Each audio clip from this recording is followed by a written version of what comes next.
कमाऊ regiment है Indian, इससे है मेजर गौरव आर्या के अंदर के जो सोल्जर है वो अभी तक जिंदा है, उनकी वॉर स्पिरिट वो एक दफ़ा बंदे में ब्लास्ट करके ज़रूर देखते हैं कि इसमें कितना, जिसे कहते हैं एक्सप्लोसिव मटेरियल है, वो तार लगा के चेक करते हैं। और उनकी ये चीज़ सबसे पहले मॉनिटर की थी ब्रिगेडियर हैरिस नवाज़ ने। मेजर गौरव आर्या ने उस टाइम मेरा ख्याल, मैं तो कहता हूँ कि बलोच रेजिमेंट, कमाऊ रेजिमेंट, ये जितनी पाकिस्तान इंडिया की सिख रेजिमेंट हो गई, जाट रेजिमेंट हो गई, हमारी जितनी रेजिमेंट्स हो गई, उन्होंने उन्होंने पाकिस्तान और इंडिया का बेटा बन के दोनों को बचाया। यकीन जाने लाहौर में ना ये ब्रेन क्या, ये अंडे मुर्गी के पेट में बॉयल होके बाहर निकलते और काले से होके कि अगर ये वेपन्स आपस में चल जाते। मैंने ब्रिज पे इनकी एक तस्वीर देखी थी, मैं सर्च कर रहा था मेजर गौरव आर्या को, इनकी पर्सनैलिटी पर, इनके अंदर जो हिडन क्वालिटीज़ हैं, मैं इनको स्टडी कर रहा था कि इनकी वीक पॉइंट्स क्या हैं, इनकी बोल्डनेस क्या है। मैंने ब्रिज पे इनकी देखी कि फ़ौजी यूनिफॉर्म में इनकी एक पिक, मैंने जनरल आसिफ गफूर को देखा, सेम वही चेहरे, सेम वही स्टाइल, पॉकेट में मैंने इन्हें दिवाली ईद पे मिठाई के डब्बे एक दूसरे को देते देखा। इंडिया ऐसा रोल अदा ना करता, वहाँ पे मेजर गौरव आर्या ना होते तो वाकई लाहौर हिरोशिमा होता, दिल्ली नागासाकी होता, और दुनिया जो यहाँ पे बच गया वो लूट कर ले जाते। आप मुझे एक बात बताएं, गलवान में जब लड़ाई होती है या लद्दाख में कुछ होता है, पाकिस्तान में किसी को खुश होने का हक नहीं है कि आज इंडियन शोल्डर इतने सोल्जर्स वीर गद्दी प्राप्त हुए पे वो कहते हैं गंगू तेली और एक तरफ राजा भोज, वो राजा भोज हैं, हम गंगू तेली हैं।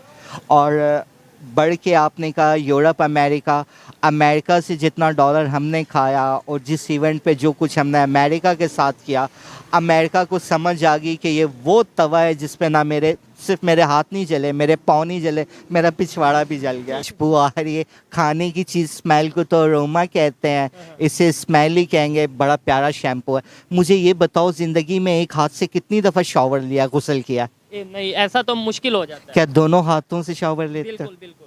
अगर पाकिस्तान और इंडिया को चलना है ना, our world converted, our world has changed in global village. ठीक है। India and Pakistan part and parcel of single body. ठीक है, आपने कहा मुझे ये बात समझ नहीं आई, क्या इंडिया और पाकिस्तान दो अलग अलग सियारे हैं जो आपस में टकराना चाह रहे हैं? Just a minute please. ठीक है, आप अपनी बात कंप्लीट करें। दरमियान में आपने एक रेखा खींची, रेखाएं तो ऊपर वाले ने हाथ में भी डाली हुई हैं। हाथ देखने वाला कहता है जी बड़ी खूबसूरत सुंदर होगी, जिससे आपकी शादी होगी, आपके इतने बच्चे होंगे, आपका भविष्य ऐसा होगा, आपका फ्यूचर ऐसा वैसा होगा। ठीक है, आपने एक रेखा खींची, वो वहाँ का खून भी चूस रही है, यहाँ का खून भी चूस रही है। उसने चौधरी जैसे जो मैं जिसे कहता हूँ बड़ा प्यारा है, बड़ा टैलेंटेड है, मैं आपका ब्राइट फ्यूचर देखता हूँ, अच्छे इंटेलेक्चुअल हो आप। लोग तो कहेंगे कि जी शायद इनको डिफाइन करें, लेकिन लोगों को खुद पता है।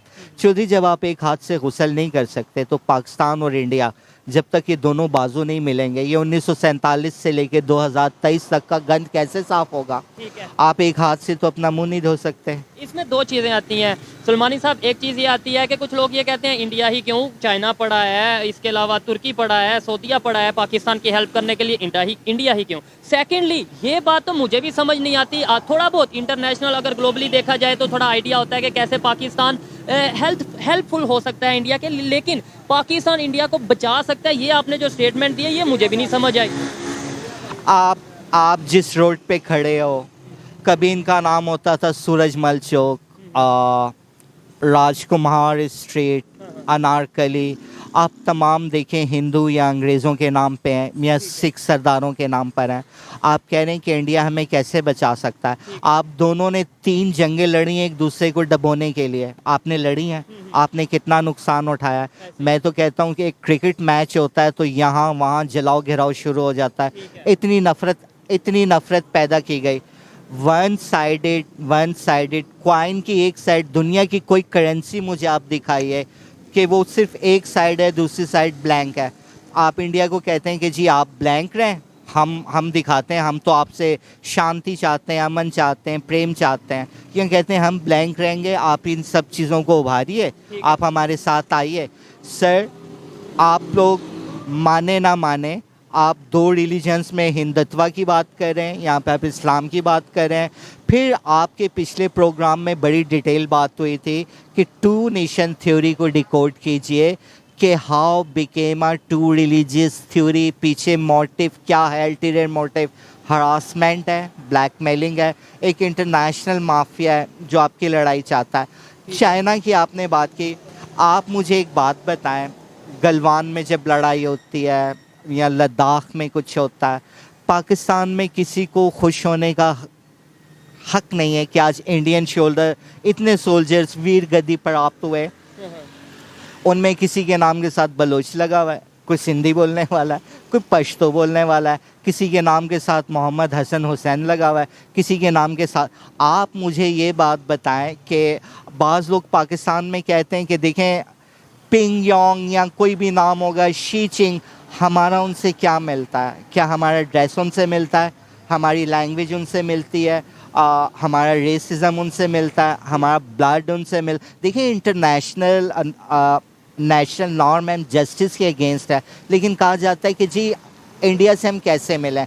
अरब दे आर किंग्स, और अगर हम उन्हें अपने साथ कंपेयर करते हैं तो हमारी क्या वैल्यू होगी? जो like as a master and slave, जो एक आका की होती है, कहाँ पे वो कहते हैं गंगू तेली और एक तरफ राजा भोज, वो राजा भोज हैं, हम गंगू तेली हैं।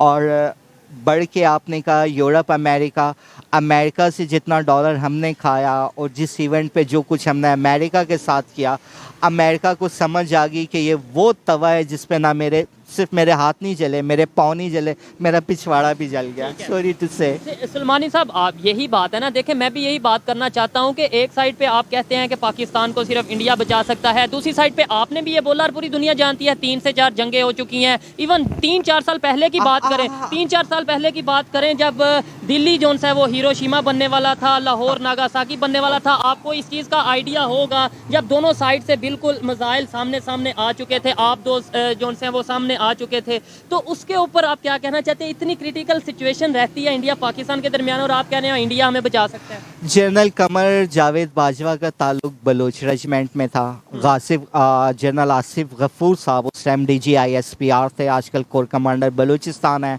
12 कोर कहलाती है। ब्रिगेडियर हारिस नवाज साहब हैं, चीमा साहब कोई एंकर हैं।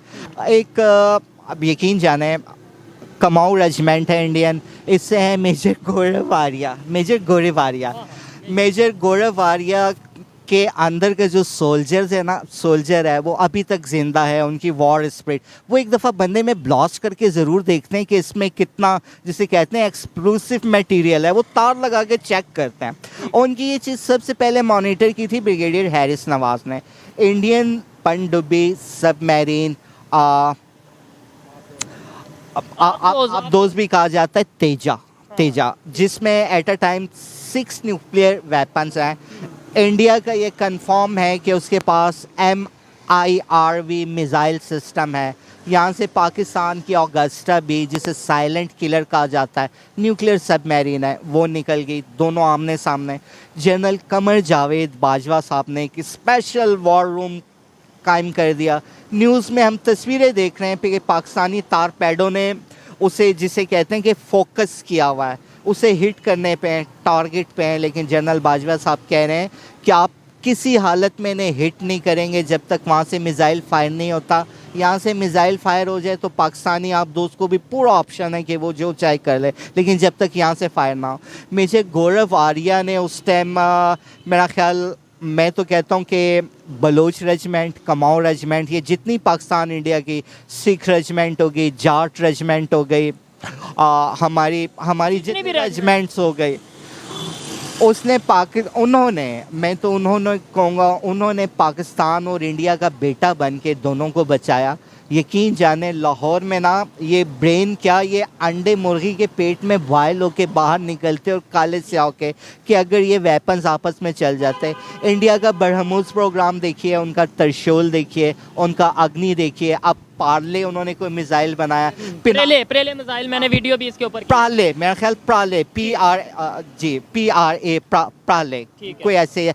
पिनाका, मेजर गौरव आर्या गुस्से में कह भी चुके हैं एक दफ़ा कि यार बटन दबाओ, मामला ख़त्म करो। पता है क्या होता है, नहीं, माँ बेटे की जब लड़ाई होती है तो माँ बेटे को कहती है आज मेरा खात्मा कर दो, बेटा माँ को कहता है मेरा गला दबा दो। तो मेजर साहब को हमने कभी दुश्मन, आई एम सॉरी मेरी सर्जरी आपने लास्ट टाइम, बिल्कुल बिल्कुल, ये मैंने कुछ देखने वालों ने भी मुझे इसके ऊपर कमेंट किया कि ये सुलेमानी साहब के एक तो दांत का इशू है और बोलने में थोड़ा तकलीफ या थोड़ा ऐसा महसूस होता है कि थोड़ा इन्हें मुश्किल हो रही है, इसकी क्या रीज़न है? बस एक छोटा सा हादसा हुआ था, ये कुछ फ्रैक्चर्स आए थे, अब काफ़ी बेहतरी है क्या ट्रीटमेंट। हुआ, क्या था, कैसे हादसा हुआ, कैसे ये मसला हुआ? कोई एक्सीडेंट हुआ या फिर कोई किसी के अटैक हुआ किसी की तरफ से? सर आपके साथ जो प्रोग्राम करेंगे उन्हें मिठाई का डब्बा तो नहीं आएगा ना? लेकिन देखें फिर ये हमारी हिम्मत है कि हम देखें प्रोग्राम भी कर रहे हैं और सड़कों पे खड़े होकर प्रोग्राम कर रहे हैं। भाई आप हिंदुस्तान और पाकिस्तान के बेटे हो, आप बाहिम्मत नहीं होगे तो कौन बाहिम्मत होगा? लेकिन ये बताएं आपके साथ, जी जी मेजर साहब क्या? मेजर गौरव आर्या साहब की बात हो रही थी, तो उनका जो उस टाइम जो किरदार था, फिर जनरल आसिफ गफूर, आप कहते हैं कैसे हम एक हैं। मैंने ब्रिज पे इनकी एक तस्वीर देखी थी, मैं सर्च कर रहा था मेजर गौरव आर्या को, इनकी पर्सनैलिटी पर, इनके अंदर जो हिडन क्वालिटीज़ हैं, मैं इनको स्टडी कर रहा था कि इनकी वीक पॉइंट्स क्या हैं, इनकी बोल्डनेस क्या है। मैंने ब्रिज पे इनकी देखी कि फ़ौजी यूनिफॉर्म में इनकी एक पिक, मैंने जनरल आसिफ गफूर को देखा, सेम वही चेहरे, सेम वही स्टाइल, पॉकेट में मैंने इन्हें दिवाली ईद पे मिठाई के डब्बे एक दूसरे को देते देखा। कमर जावेद बाजवा, मैंने कंप्यूटर पे उनकी दाढ़ी बना के देखी, जो इंडियन जर्नल्स हैं आप उनको देखते हो। अजीत दोवल साहब हैं हमारे यहाँ, मैं नाम नहीं लूँगा, उस तरह के बहुत से हैं। आपके इस टाइम डीजी जो हैं अपना नदीम अंजुम साहब, बिल्कुल सेम इनकी कॉपी आप इंडिया में देखेंगे। बाबा मियाँ फैमिली वहाँ, मियाँ फैमिली यहाँ। आप देखें इनके टेंपल का संगे बुनियाद किसने रखा? हज़रत मियाँ मीर साहब ने रखा, ठीक है। सैयद आसिफ अख्तर हाशमी साहब, जिनका मैं एडवोकेट रहा, मैंने उन्हें इक्वेट करवाया, और नैब का जो लॉ बना हुआ है जिसमें ब्रिगेडियर साहिबान तक ने सुसाइड की, या मैं नहीं मज़ीद कुछ कहूँगा, इस पर काफ़ी हमने वर्क किया। फिर बात ये हो रही थी इंडियन मिसाइल प्रोग्राम की। आप सॉरी, लेट मी कंप्लीट, मेरे ज़हन से स्किप कर जाएगा। पाकिस्तान ने बाबर बनाया, अबाबील बनाया, अब्दाली बनाया, गौरी बनाया, हतफ बनाया, मेरा ख्याल हमज़ा अंडर प्रोसेस है। देखिए आप दोनों भाइयों की वो मिसाल है कि एक दूसरे पे बंदूक तानी हुई है, और एक पीछे से आपको शाबाश देख के आपका खून निकाल रहा है, आपकी जेब काट रहा है, दूसरा आपको शाबाश देख के आपके काट रहा है। मैं कहता हूँ दोनों बंदूक फेंको, किसी दुश्मन के खिलाफ उठाओ, एक दफ़ा गले मिल के देखो, आप दुनिया में वो कर जाओगे कि दुनिया ने कभी सोचा ना होगा कि दुनिया में एक ऐसी कौम भी उभरेगी। नहीं ठीक है, इस बात से मैं एग्री करता हूँ। ये बात तो इंडिया के प्राइम मिनिस्टर नरेंद्र मोदी भी कर चुके हैं कि भाई यहाँ मिल के हम जंग करते हैं, लड़ते हैं महंगाई के खिलाफ, गुर्बत के खिलाफ, दहशतगर्दी के खिलाफ, और आगे बढ़ते हैं टेक्नोलॉजी में। लेकिन आपको अंदाजा है नरेंद्र मोदी साहब को इन्होंने unfortunately incorrect, he has declared butcher of Gujarat. ऐसा क्यों हुआ? दुनिया को हजम नहीं हुआ कि इंडिया का जीडीपी, इंडिया की जो ग्रोथ है, इंडिया की जो इकॉनमी है, वो इतनी तेज़ी से परवान चढ़ रही है। तो इंटरनेशनल सब ने बैठ के कॉन्स्पायरेसी होती है, मोदी जी के अगेंस्ट भी की गई। मैंने ज़ाती उनके नज़रियात पढ़े, वो हिंदुत्व या इसको नहीं, वो आज भी अगर उनको ऑप्शन देना कि चाइना है या ये ममालिक हैं कि भगवान पूछ रहे हैं मैं किसे बचाऊं और किसे ख़त्म कर दूं, तो मोदी साहब कहेंगे पाकिस्तान को बचाओ। उन्हें यहाँ से अपने बड़ों की खुशबू आती है। और इंडिया की इकॉनमी देखें, वॉर अगेंस्ट टेररिज्म पाकिस्तान ने लड़ी, यहाँ पे सेक्रेटेरियन वायलेंस था पाकिस्तान में, क्या कुछ नहीं हुआ। अब इन्होंने मोदी साहब का सबसे बड़ा सपोर्टर हिंदुस्तान में मुसलमान है, आप उनको बुचर डिक्लेयर करें, आप उनको देवता डिक्लेयर करें, आप सॉरी मोदी साहब को नहीं कह रहा, किसी को आप रावण, राक्षस या आप हनुमान जी का भगत डिक्लेयर करें, उनकी बला से उनका सबसे बड़ा सपोर्टर वहाँ मुसलमान है, जिसकी तादाद 43 लाख से ज़्यादा है। 43 crore. I am really sorry, 43 crore. एक सवाल है मेरे माइंड में तब से है, ये जब से वीडियो स्टार्ट किया आपने बोला कि मेजर गौरव आर्या साहब ने जो उनसे इंडिया पाकिस्तान के दरमियान ये कन्फ्लिक्ट हुआ था कमर जावेद बाजवा साहब के टाइम पे, तो उन्होंने बड़ा रोल प्ले किया इसको काम डाउन करने के लिए, इस मामला को ख़त्म करने के लिए, निपटाने के लिए। तो यहाँ पे तो हम लोग ये समझते हैं कि शायद सबसे अगेंस्ट अगर बोलते हैं पाकिस्तान के तो वो मेजर गौरव आर्या साहब हैं। नहीं, मेरा ख्याल सच जो होता है ना तल्ख होता है, और मैं अगर किसी से कुछ चाहूँगा तो मैं बड़ी मोहब्बत से पेश आऊँगा, और अगर मैं उस पर गुस्सा करता हूँ कि नाराज़ होता हूँ कि मुंह पे मास्क क्यों नहीं लगाया, डस्ट है, बीमार हो जाओगे, कितनी दफ़ा तुम्हें समझाया, तो वो मोहब्बत होती है। मेजर साहब को अगर ठीक से आप स्टडी करें ना, मोहब्बत है, हमारे भले की बात करते हैं, लेकिन ठीक है एक साइकोलॉजिकल है।